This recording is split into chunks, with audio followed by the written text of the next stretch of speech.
Oke, ini kaitannya dengan asuhan keperawatan, diagnosis keperawatan yang bisa terjadi, bisa muncul, bisa ditegakkan, antara lain ada hipovolemia, ketidakstabilan kadar glukosa darah, resiko shock, dan resiko ketidakseimbangan elektrolit.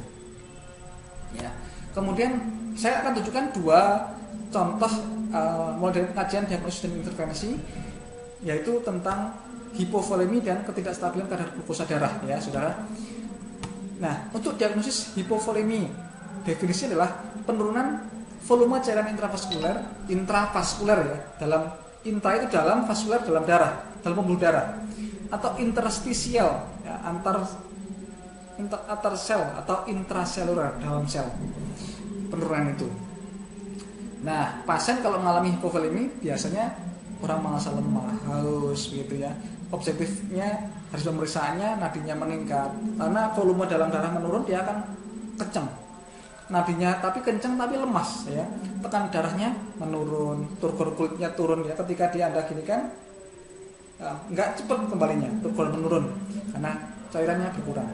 Volume urin menurun ya, karena sudah cairan dalam tubuh sedikit, yang dikeluarkan ya sangat sedikit sekali, bahkan nggak ada.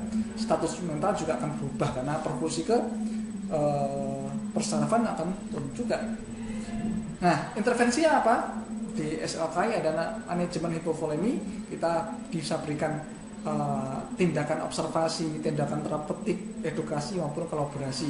Untuk observasi kita perlu memeriksa tanda-tanda gejala hipovolemi, periksa intake output cairannya, masukkan cairannya, keluar cairannya, harus kita cek. Intervensi terapeutiknya perlu menghitung kebutuhan cairan, berikan posisi modified Trendelenburg. Bagaimana sih Pak? Trendelenburg itu posisinya adalah kepala lebih rendah. Kenapa kok demikian? Karena kalau cairan dalam tubuhnya sedikit, maka kemungkinan besar perfusi ke dalam saraf pusat akan sedikit. Jangan sampai orang akan ditinggikan gini. Nanti kalau berdiri atau kepala lebih tinggi, maka perfusi kepala akan turun karena sudah tekanan darah sudah menurun, maka perlu diturunkan sehingga perfusi ke kepala semakin mudah. Ada intervensi kolaborasi, edukasi. Untuk kolaborasi perlu diberikan cairan ya, memberikan cairan kolaborasi. Kemudian untuk diagnosis ketidakstabilan kadar glukosa darah, ya ini diagnosa yang bisa ditegakkan ya. Apa sih maksudnya ketidakstabilan kadar glukosa darah? Yaitu ketika kondisi variasi kadar glukosa darah ya, atau glukosa darah bisa naik atau bisa turun, itu terkait dengan ketidakstabilan kadar glukosa darah. Kalau pada pasien KAD atau acidosis diabetikum, karena umumnya peningkatan glukosa darah ya. Terus apa data yang biasanya diperoleh Pak?